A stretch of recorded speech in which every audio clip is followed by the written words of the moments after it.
And the nice thing about this is once there is a real spontaneous dropping away into your own emptiness, your full emptiness, this whole journey is actually inevitable.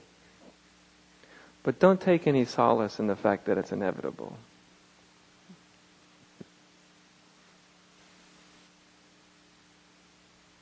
I think often we reserve the deepest pains for resisting that which is inevitable. It's insane, I will resist what's inevitable. Our whole culture is based around it, right? Like death. It's inevitable, but I will resist it. I'll pin my skin back every time it looks like it's getting a little closer. I'll shoot chemicals into my face that will paralyze certain parts of my face so that I look more alive.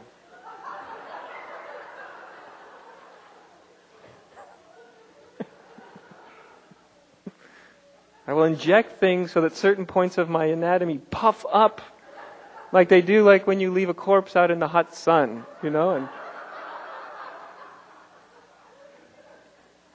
that's just one inevitability.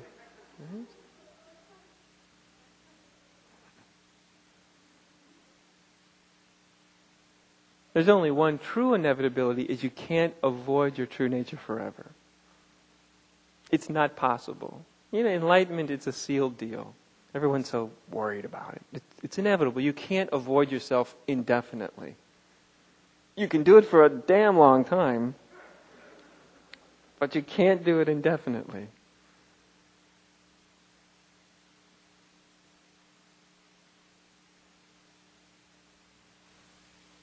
But it's very difficult for the mind to relate to when we begin to wake up that the ways our minds hold things dualistically just become irrelevant. Like when you wake up to your true nature, you don't suddenly feel good about yourself. Did you think you were? Oh God, I feel rotten about myself and I'm totally unenlightened, so I feel even worse about myself. And when I wake up and I realize God and I get all enlightened and everything, I'm going to feel so good about myself. And it's so funny when you wake up and you don't even feel good about yourself. You just feel like irrelevant. Not in a negative way, but feeling good and bad, it's not relevant. That's ego land. Feeling good, feeling bad. If you feel good about yourself, it's easy for you to feel bad about yourself. They're linked, right? It's better to feel good than to feel bad. If you're going to stay in ego land, go for the good thing.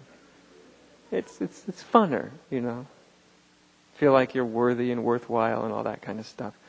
But when we wake up to our true nature, it all falls away. It's not just the negative falls away, what we think we need falls away. And we see, it's free because it's not relevant. Because how I feel about myself is simply how I feel about my idea about myself. And your idea about yourself is what falls away. There's only one thing better than, I'm bad or I'm good. And that's I am.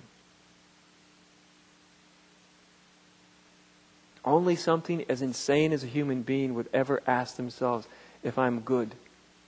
You don't find oak trees having existential crisis,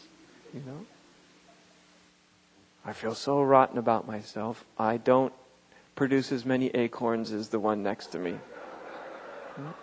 I'm not as beautiful, a branch broke off last year or whatever. Could you imagine if the natural world around you did that? What a disaster, right? If you walked past a flower and didn't acknowledge it, that you could just ruin its whole day, Or if they could talk, You go to one of those beautiful rose bushes. I have a beautiful rose plant in my front yard. And just think of the disaster if you had to be worried about if I smell this rose. And I think, gosh, that's beautiful, but I don't smell the rose next to it. I'm going to insult it. it would be insane, wouldn't it? You'd think, my God, the whole world went insane. When actually, no, it's fine. It's us, we're insane. We are the ones that do the very things we laugh at. That's why we laugh about it, right? Because when we're in our separateness, the illusion of separateness, then all of this is very important.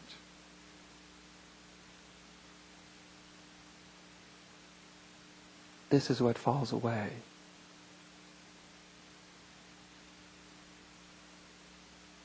It begins to fall away when we start to realize the truth of our being. We're not good or bad, we're one. We're all one. We are the one.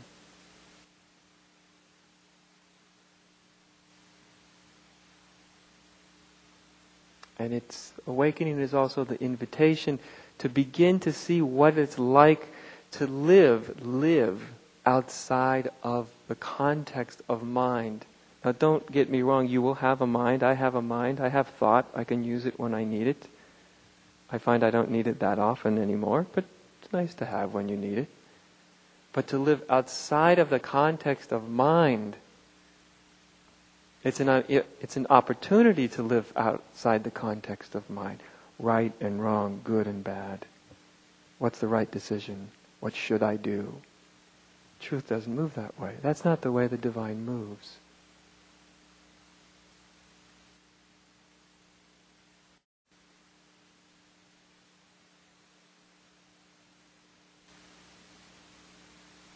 You can never tell a mind how the divine moves, because a mind can't understand it. Ever.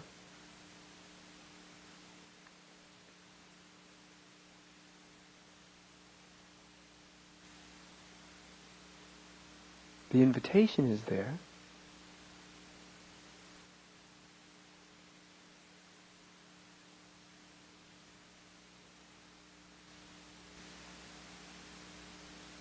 There's a vast field of silence all around your mind. The invitation is there.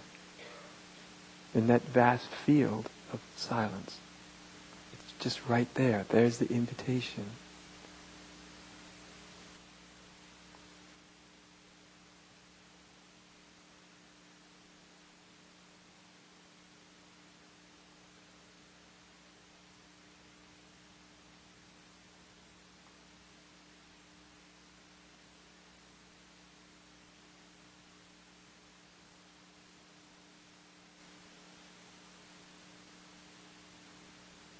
So if there's any good advice, it's when the bottom of you falls away and you see what you are. This radiant awakeness, this radiant consciousness, emptiness.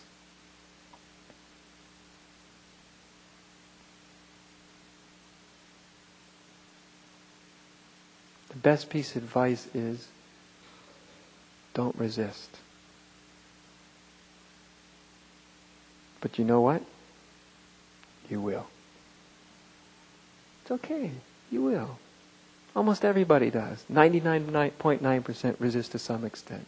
You will resist, but don't resist your resistance. The more you don't resist, the easier it goes. The more it just unfolds. The more you fall away and fall away and fall away, fall away and fall away.